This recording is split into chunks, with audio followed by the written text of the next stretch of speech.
Muito bem, já estamos de volta com o nosso programa aqui no meio do dia, no Mundial Telenotícias. É sempre legal estar aqui, bem descontraído, para a gente falar sobre os assuntos em destaque no Brasil e no resto do mundo.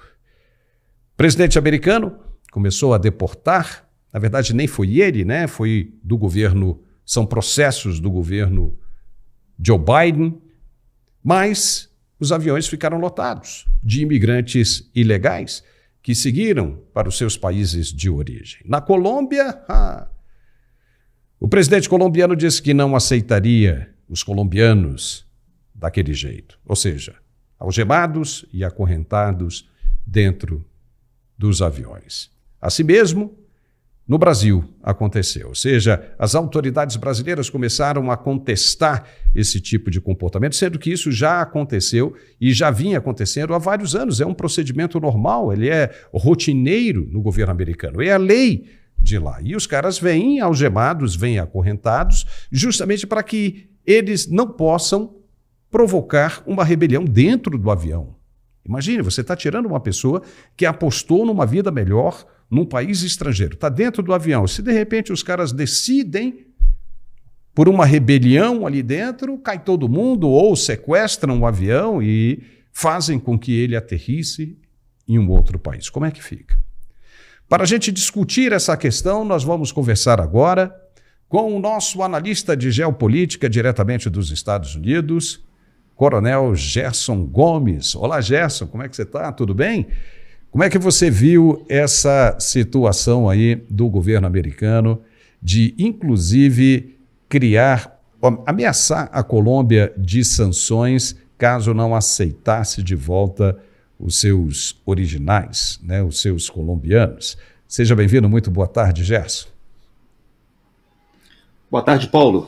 Esse foi um assunto que ficou pendente ontem, né? O nosso programa ontem com a entrevista com o senador Girão foi sensacional e acabou que a gente teve que deixar esse assunto para a gente tratar com mais cuidado hoje. E é ótimo conversar contigo no meio do dia. A nossa audiência do Mundial, eu tenho recebido muitas mensagens dizendo que esse nosso papo mais descontraído, sem gravata, tem sido muito legal.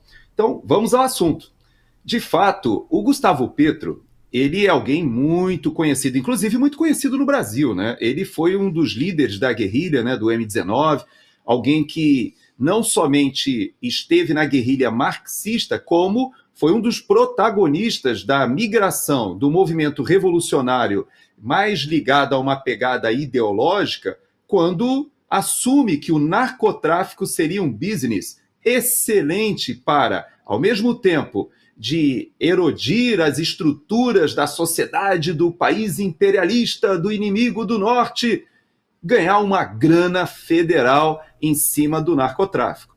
Ele, inclusive, como presidente, teve a ousadia de, da tribuna das Nações Unidas, defender que o povo americano deveria consumir cocaína em vez de ficar se matando com essas drogas mais pesadas agora que estão aparecendo sintéticas, aí, opioides sintéticos. E ele, inclusive, defendeu o comércio da cocaína. Então você veja que é alguém, figurinha já manjada, já marcada aqui nos Estados Unidos. O filho dele, inclusive, esteve envolvido com o narcotráfico recentemente, foi alvo de operação aqui nos Estados Unidos. Então nós estamos falando, Paulo, de um presidente que evoca a questão dos direitos humanos, mas ele sabe muito bem que esses que estão sendo deportados agora estavam presos. Não há ninguém, Paulo, nem dos que foram para o Brasil, tampouco dos que foram agora nesse voo da Colômbia ou de outros países, que está sendo deportado por ordem de Donald Trump na sua nova gestão de política interna em relação à imigração ilegal. Não. Todos esses que estão entrando nas aeronaves estavam respondendo a processos judiciais, já estavam condenados à deportação e cumprem um cronograma. E por isso que você citou esse monte de aeronaves, monte de voos que aconteceram durante o governo Lula, durante o governo Biden. Agora há uma certa um aproveitamento, né, dessa janela que se abriu agora quando o Trump assume, para tentar jogar esse assunto como se fosse algo já da sua administração. Não é. Posso te garantir, inclusive, que eu vi a história de alguns brasileiros que também foram deportados, todos estavam condenados em algum crime. E não há nenhum dos que foram deportados para a Colômbia também que já não estivesse ligado a vários crimes, inclusive alguns crimes dentro da Colômbia. Então você veja que há uma hipocrisia geral, né, Paulo, em relação a esse assunto. Não, bastante, né? Agora, você acha que faz algum sentido o governo brasileiro se manifestar sobre isso agora, principalmente com o vice-presidente Geraldo Alckmin dizendo que o Brasil e a nossa Constituição prezam pela dignidade? Ora, se oferecesse mesmo dignidade, se prezasse mesmo pela dignidade, esses brasileiros não sairiam do país, né? Por que eles estão saindo, Gerson? Porque eles querem procurar uma vida mais digna, porque não estão satisfeitos com o que tem no Brasil. E por isso eles vão procurar algo melhor. Você não achou essa fala do vice-presidente meio fora de hora? Olha, o Geraldo Alckmin, na verdade, ele está sendo uma grande decepção para alguns, mas para nós, da maioria da população brasileira, dos eleitores do Brasil, está sendo muito bom para a gente entender o que aconteceu em 2018, as posturas do Geraldo Alckmin agora. E eu explico. Você sabe que em 2018, muita gente acreditava, e o Centrão todo embarcou na campanha do Alckmin, entendendo que era o momento dele retornar ao poder, do PSDB readquirir ali o protagonismo, trazendo aquela ideia do PT versus o PSDB, e que ele seria o candidato que derrotaria o candidato petista naquela eleição. Quando o Bolsonaro surge e ganha tração, e acaba utilizando o PSL, um partido pequeno ali do Bivar, apenas como quase que uma legenda de aluguel para concorrer, ninguém acreditava que o Bolsonaro, inclusive nem o Bivar do PSL acreditava. Ele deu a legenda ali para tentar vencer a cláusula de barreira. Ninguém acreditava que Bolsonaro seria eleito. Porém, quando o Bolsonaro se elege, teve a questão da facada, do atentado, o que aconteceu com todo o centro e todo o establishment brasileiro que estava apoiando a campanha de Alckmin? Eles se deram conta de que aquele erro de percurso teria que ser corrigido. Então todos se uniram para retirar o Bolsonaro o mais rápido possível, porque os esquemas, Paulo, de corrupção no Brasil, eles são poderosíssimos. Aquilo que a Lava Jato mostrou é só a ponta do iceberg.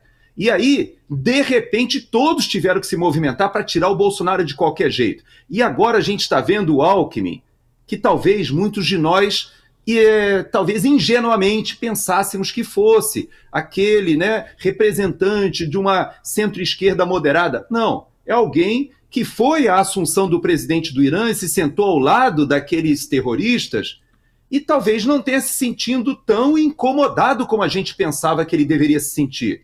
Talvez seja o nosso vice-presidente aquele que gritou Lula, Lula e cantou a Internacional Socialista. Talvez ele não estivesse tão desconfortável assim. Por quê?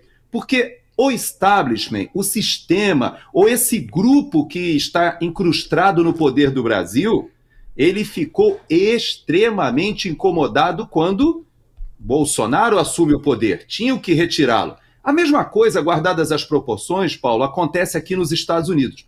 Esta semana está sendo a semana mais impactante da política interna aqui, porque nós temos 3 nomes para serem aprovados.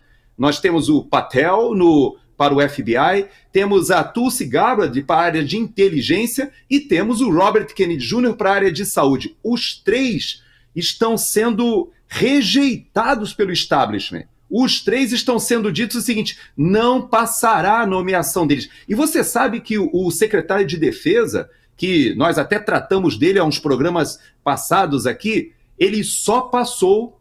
Eu não vi isso sendo falado no mainstream jornalístico brasileiro. Ele só passou com voto de Minerva do vice-presidente, do J.D. Vance. Ele teve 50 votos. Veja bem, o Partido Republicano tem 53. E ele só passou porque contou com voto de Minerva, ou seja, o vice-presidente teve que ir lá e votar. Para você ver que não está fácil.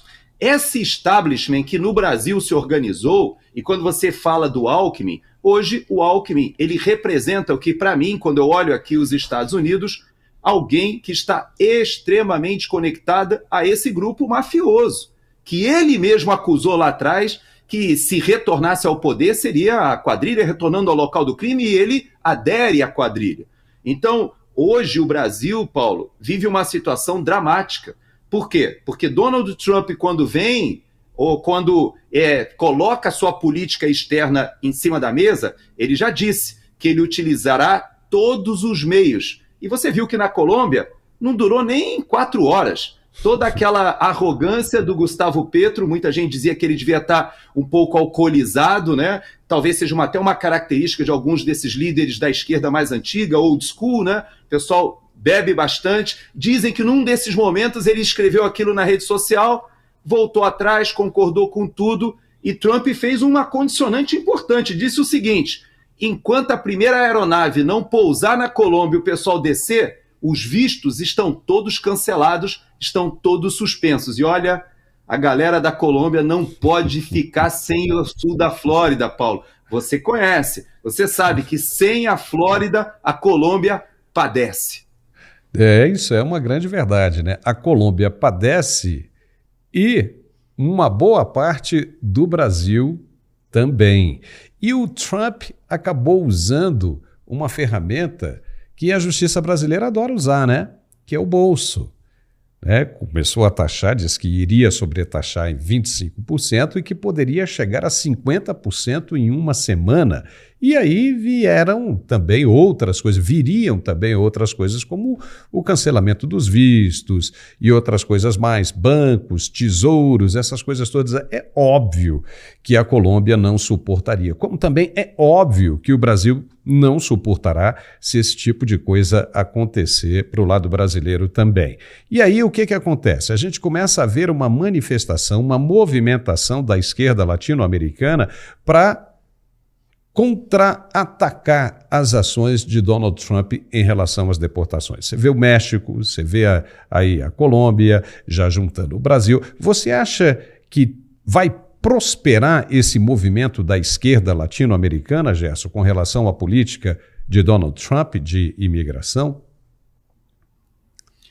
Pois é, você sabe que existem, na verdade, 2 grupos muito importantes incomodados com a eleição do Donald Trump.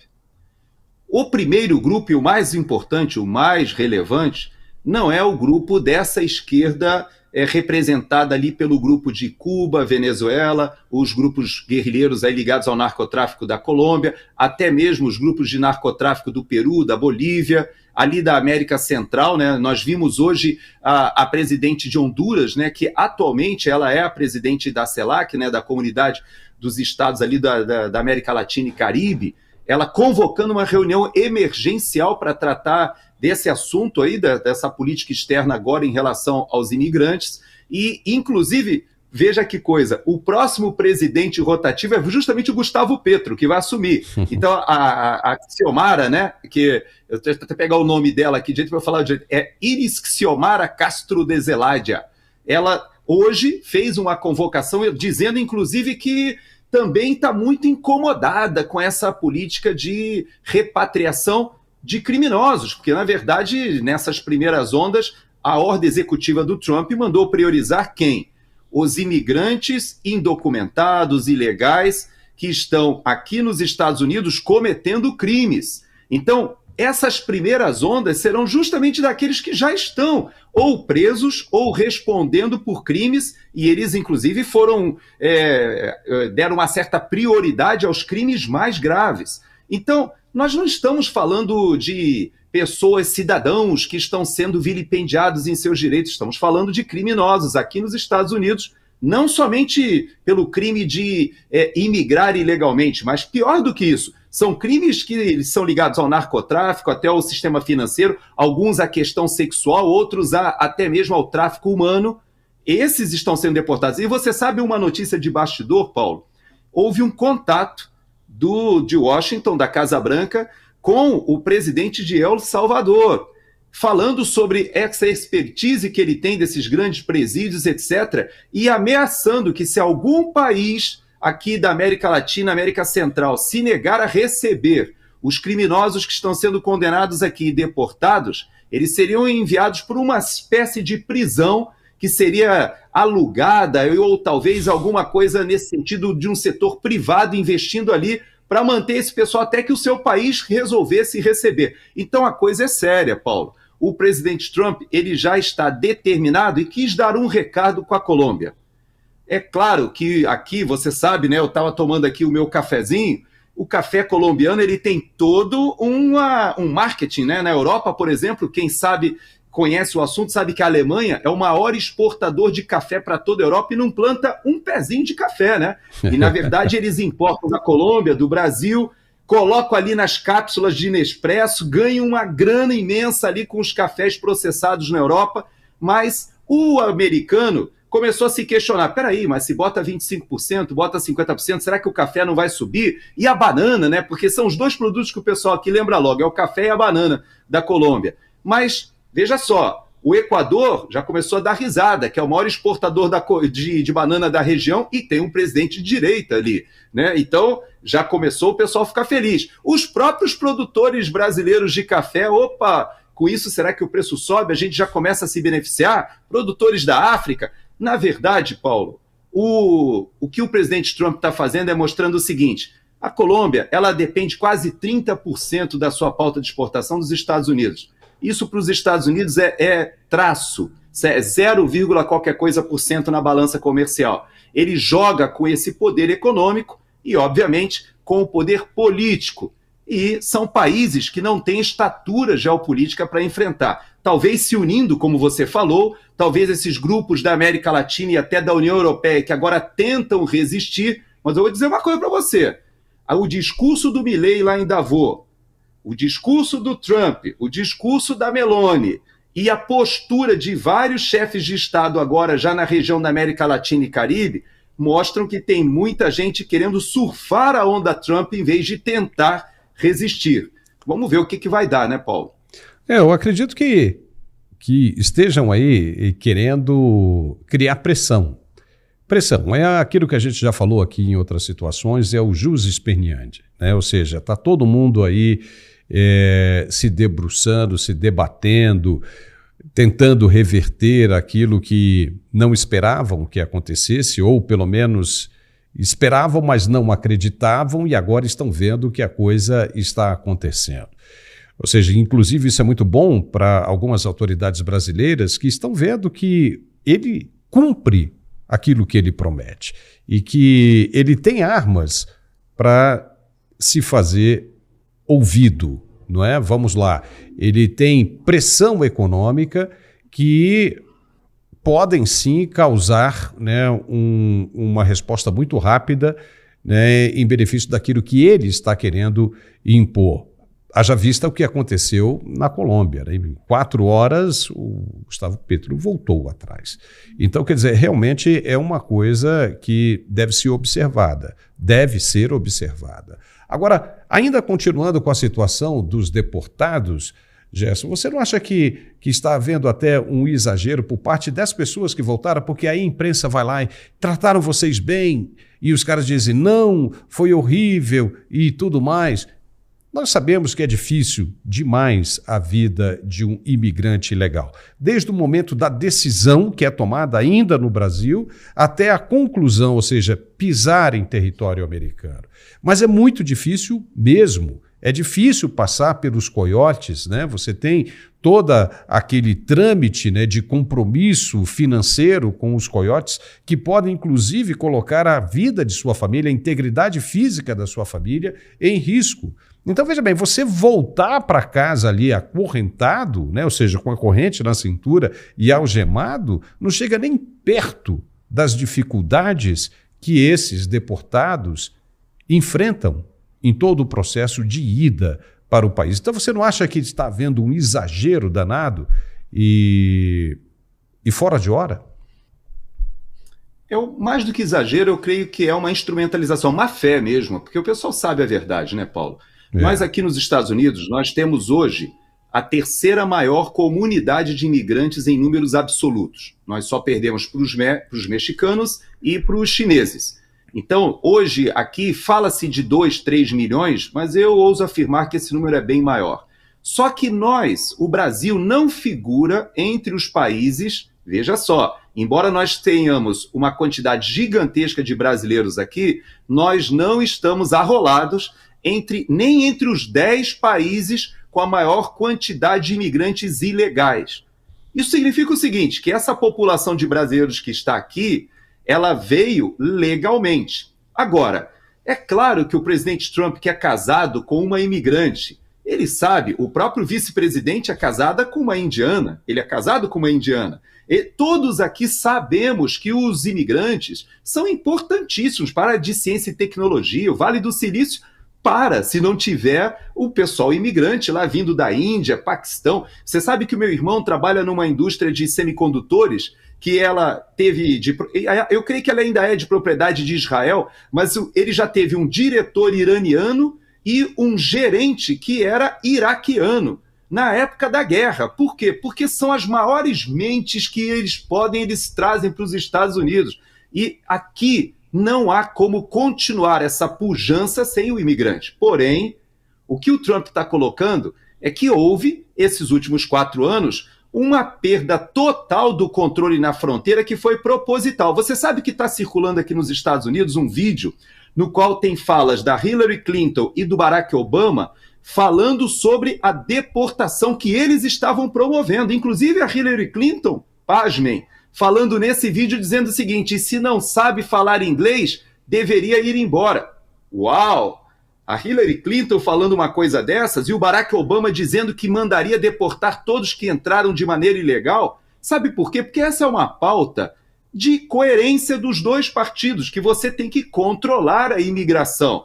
Todo o mundo quer vir para cá, Paulo. É impressionante. É o país do mundo maior alvo da imigração ilegal. Por quê? Por que será que as pessoas querem vir para um local que não tem direito trabalhista, não tem 13º, não tem férias de 30 dias, não tem nada do que a gente vê no Brasil como normal, que a gente entende como direito? Aqui nos Estados Unidos nada disso tem. Por que o mundo inteiro quer vir para cá, Paulo? Você sabe muito bem a resposta, você é cidadão americano, você já trabalhou aqui, conhece a realidade. Então, essa distorção, eu não digo que ela seja feita de maneira por ignorância. Não, há má fé nessa instrumentalização. Todos sabem que o brasileiro que vem para cá, e eu falo da minha família, a minha família migrou para cá como turista, depois eles permaneceram aqui e conseguiram vistos de trabalho, depois, com muito sacrifício, eles conseguiram a residência permanente, anos depois conseguiram os green card, depois conseguiram a cidadania, e hoje são todos cidadãos. A minha família hoje já tem a 3ª geração de brasileiros aqui, mas eles penaram muito na década de 80, quando meu pai veio para cá. Então, nós sabemos a história do imigrante que vem para cá para fazer a sua vida de sucesso. Agora eu vou dizer uma coisa para você. A onda que houve na época da Dilma e a onda que está havendo agora não é essa de brasileiros que estão passando ali pela fronteira, igual você está falando ali na mão dos coiotes, não. Por incrível que pareça, o que me preocupa são os brasileiros que estão migrando para cá legalmente aos montes, porque isso significa que é capital saindo do Brasil, mão de obra qualificada, cérebros que estão vindo para cá, são milhares de vistos de estudante. Você sabe que aqui nos Estados Unidos, Paulo, a quantidade de vistos EB2NW, que é aquele de pessoas com habilidades muito excepcionais, que têm um background muito importante de formação qualificada, explodiu. E o EB1, que é o visto mais difícil, que é o de habilidades extraordinárias, brasileiros estão disputando, estão sendo aproveitados aqui. E o EB3 de trabalho, um monte de brasileiro. E eu vou te dizer, em algum momento isso vai ser colocado na balança e a gente vai sentir essa falta do capital financeiro e do capital intelectual e humano também, Paulo. São os profissionais conhecidos como Extreme Ability, né? Muito legal. Ou seja, são profissionais preparados em território brasileiro e que são muito bem-vindos nos Estados Unidos. Dentre eles, inclusive, para quem está querendo ir para os Estados Unidos, né, Gessa? A gente sabe muito bem disso, na área de saúde, enfermeiros, por exemplo, o enfermeiro entra direto, passa direto. Os indianos aí no sul da Flórida também são profissionais engenheiros que trabalham bastante na produção de materiais cirúrgicos, né? Aquelas ferramentas cirúrgicas, né? Para serem usados, obviamente, né, em cirurgias, eles são especialistas nisso. Então, o governo americano aceita de braço aberto. Existe uma comunidade gigantesca de indianos aí, né? Como você está falando, dos brasileiros também, e brasileiros muito bem preparados. O Brasil vai sentir falta dessa turma, amanhã ou depois vai sentir falta dessa turma, porque, inclusive, são brasileiros, né, jovens ainda, né, na casa dos 30 anos, que poderiam estar produzindo no Brasil e dando resultado, estão saindo do país, em função da política adotada no Brasil. Então, isso realmente é muito sério, e as pessoas deveriam prestar bastante atenção nessa questão. Gerson, eu queria mudar um pouco de assunto, né? Eu queria falar rapidamente para a gente encerrar o nosso programa, que também nós estamos chegando no final. Você viu aquilo que saiu ontem a respeito, né, de Eduardo Bolsonaro? Como é que são as coisas, né, rapaz? Porque o Eduardo Bolsonaro e a Michele Bolsonaro, entendeu? Começam a despontar como lideranças, possíveis lideranças para 2026, para disputar o Senado Federal, e começam a surgir os questionamentos. Levantaram uma suposta delação premiada do então tenente-coronel Mauro Cid, dizendo que Michele Bolsonaro e Eduardo Bolsonaro eram as peças principais, fundamentais, ou seja, eram os mentores daquela possível minuta do golpe que nunca aconteceu. Eu gostaria, para a gente encerrar, que você comentasse sobre isso. Eu queria ouvir o que você pensa a respeito. Pois é, você sabe que esse é um assunto dos que eu considero mais sensíveis para o Brasil com a eleição de Bolsonaro e com a eleição de Trump, seja 16 Trump e 18 Bolsonaro. Por que eu digo que esse assunto ele acaba sendo um dos mais sensíveis? Porque tanto Trump quanto Bolsonaro foram alijados do poder por uma estrutura mafiosa aqui nos Estados Unidos e no Brasil. Porém, isso é pouco falado, ou pelo menos nós não vemos a sociedade brasileira se indignando com o fato de que a Lava Jato foi totalmente desmontada, de que aqueles bilhões que foram descobertos durante a Operação Lava Jato, hoje estão sendo, inclusive, devolvidos para vários dos acordos de leniência e vários dos corruptos que confessaram. Mas aqui nos Estados Unidos, Paulo, quando a gente vê a situação hoje, que a gente tem a aprovação do novo líder do FBI, que está sendo proposto pelo Trump, tem muita gente que diz que ele não vai passar, porque ele escreveu um livro falando sobre os gangsters no governo, denunciando o uso da justiça para a perseguição política. E quando você fala do Eduardo e da Michele, esta semana, Paulo, estão sendo descobertos agora, foi aberta uma investigação sobre o 6 de janeiro.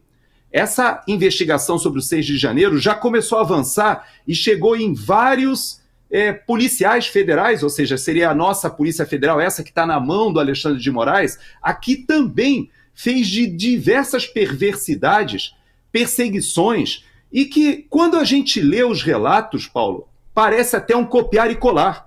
Você sabe que o pessoal usou tornozeleira eletrônica aqui, você sabe que o pessoal fez busca e apreensão, levaram celulares, fizeram pesca probatória. Quando a gente pensa que essas coisas saíram da cabeça do Alexandre de Moraes, é impressionante como eu li a história de um policial que ele foi perseguido durante todo esse tempo, ficou em prisão domiciliar com as redes sociais canceladas, tornozeleira eletrônica, teve o seu negócio totalmente inviabilizado, contas bancárias congeladas, e agora se descobre que tudo aquilo foi alvo de uma perseguição política. E você sabe que essa semana até aconteceu uma coisa interessante, porque ele foi tentar agora, já que teve o perdão do Trump, retomar as atividades e descobriu que o negócio dele, que ele fazia venda de armas, inclusive, todos os documentos dele que tinham sido levados por esses agentes da Polícia Federal aqui, do FBI,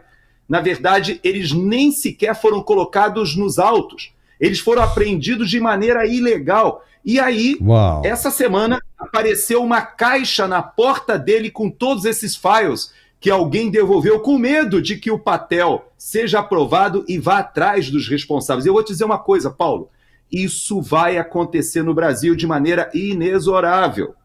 Quer o ministro Alexandre de Moraes ou quer o Flávio Dino, que hoje é ministro da Suprema Corte, mas era ministro da Justiça. Nós tivemos ali um evento acontecendo no final ainda de 2022, no qual o Toffoli, ele fala dos presos do 6 de janeiro e da estratégia que foi utilizada no 6 de janeiro, e o Alexandre de Moraes, quando pega a palavra, rindo, diz: olha, e ainda tem muita gente para punir, muita gente para prender e muita multa para aplicar, e a plateia ri e aplaude. Eu vou te dizer uma coisa, Paulo, também serão responsabilizados em algum momento. Nós entrevistamos ontem o senador Girão falando sobre o impeachment do ministro Alexandre de Moraes. Se vai ser nessa legislatura, eu não sei. Se vai ser na próxima, mas uma coisa eu te digo: o que está acontecendo aqui nos Estados Unidos, que foi imitado para a perseguição política, para o lawfare, também será imitado para a retomada do Estado de Direito. Aqui, o rule of law está sendo imposto com essas pessoas que estão sendo nomeadas. No Brasil, isso vai acontecer em algum momento. Nós não podemos continuar nesse estado de exceção, vivendo essa ditadura da toga e com a sociedade amortecida, indiferente. Em algum momento, o que acontece aqui nos Estados Unidos, esse vento que sopra aqui ao norte, vai chegar aí no sul também, Paulo. Mesmo porque o cerco está se fechando, né, Gerson? E os atores estão ficando isolados. Muitos estão apostando em Nicolás Maduro. O presidente brasileiro já admite manter, né, um bom relacionamento com a Colômbia. A Venezuela. A Venezuela, que já a dívida com o Brasil já chega a 10 bilhões de reais. É um governo ilegítimo, um governo que se consagrou com base em fraudes, e mesmo assim o governo brasileiro está tentando se aproximar, quer manter bons relacionamentos com o governo venezuelano. Obviamente que isso não vai dar certo, vai chegar um momento que Nicolás Maduro vai ter que deixar o governo, e o que vai respingar no governo brasileiro depois disso? Então, realmente é uma coisa que deve se prestar bastante atenção. Ou seja, o governo brasileiro, né, sendo acuado, e só vê uma única saída, que é se juntar ao governo venezuelano. Está na cara que isso não vai dar certo, né? Sua conclusão, Gerson. Pois é, você toca num ponto que remete à questão do BRICS, remete à questão do Sul Global, e que parece que Lula vai ficando sem opção. Porque, veja, Lula não era mantido no poder, por incrível que pareça, pela esquerda ideológica marxista. Você veja que aí no Brasil, partidos mais ideológicos, até como o Partido da Causa Operária, eles denunciavam que, na verdade, o governo Lula era um governo que estava refém do governo Biden, refém dos metacapitalistas, refém do globalismo. Aquela old school do PT lá do passado, aquilo não existe mais. Eu já contei para você aqui e para a nossa audiência que eu tenho amigos de infância com quem eu encontrei anos à frente que eram dirigentes sindicais, advogados, e que me diziam: Gerson, não tem mais ninguém no grupo do PT que nós estamos ligados que está ali por ideologia. É todo mundo fazendo por grana. E é uma organização criminosa, ninguém mais tem ideologia. E olha, isso que estamos vivendo hoje no Brasil, em algum momento isso não vai se sustentar. Quando você coloca que Lula agora começa a buscar apoio da China, começa a evocar o BRICS, começa a dizer que não, então nós temos que resistir ao imperialismo. Vai à Europa tentando buscar apoio ali nos líderes europeus que estão incomodados com esse Donald Trump que chega. Só que a gente esquece que a direita ganhou na Suécia, começa a reagir na Polônia, na Hungria, nós já sabemos, na Itália também, a própria França. Quem ganhou o primeiro turno foi a direita. O que nós vamos ver na Inglaterra? Será que esse líder do Partido Trabalhista agora, que é um cara radical de esquerda, vai se sustentar? O que a gente está vendo acontecer na América Latina? Será que o Milei, que hoje assumiu o protagonismo, que é uma vergonha para o Brasil, pelo tamanho do Brasil, pela pujança da nossa economia, a gente saber que hoje o principal líder é reconhecido no mundo, que vai pessoalmente a Davos e discursa. E eu te pergunto, o Lula foi a Davos e foi recebido como um estadista? Não. Sabe quem foi lá? Foi o Barroso, o Gilmar Mendes, ou seja, o Supremo Tribunal Federal vai a Davos falar sobre política internacional, sobre pautas ambientais, sobre apoio até à censura, ao controle das redes sociais. Então você vê que essa inversão do Brasil ela é insustentável, Paulo. Não adianta o Lula tentar ir para o colo do Xi Jinping, até porque me parece que o Trump também já está em acordo com a Rússia, ele achará alguma solução ali para a guerra da Ucrânia, e o Putin não vai sustentar militarmente o Maduro, como você mencionou, aí como aliado do Norte. Da mesma forma, a China tem uma codependência tão grande com os Estados Unidos que eu acho difícil essa ideia dela resolver comprar a briga. Agora, uma coisa eu te garanto, a China olha para o Brasil e diz assim, uau, está tudo muito barato lá para a gente comprar. Vamos às compras. Então, nós brasileiros é que temos que ter cuidado para que a gente, nesse momento de crise, a gente não acabe perdendo a soberania, não por medo dos Estados Unidos, mas por cair no colo da China e do Xi Jinping, Paulo. Você está corretíssimo, Gerson, corretíssimo.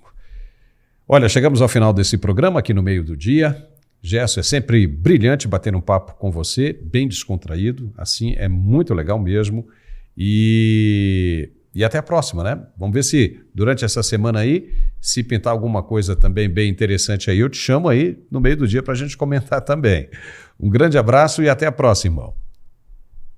Até. Se nada acontecer, sexta-feira, se Deus quiser, eu estou de volta. Um abraço. Amém. Um abraço. Tchau. E nós ficamos por aqui com esse programa. Se você gostou, eu peço que se inscreva em nosso canal se ainda não for inscrito. E lembrando que logo mais às 17h45 nós estamos de volta com outra edição do Mundial Telenotícias, mais completa. Fique ligado. Um forte abraço, obrigado e até lá.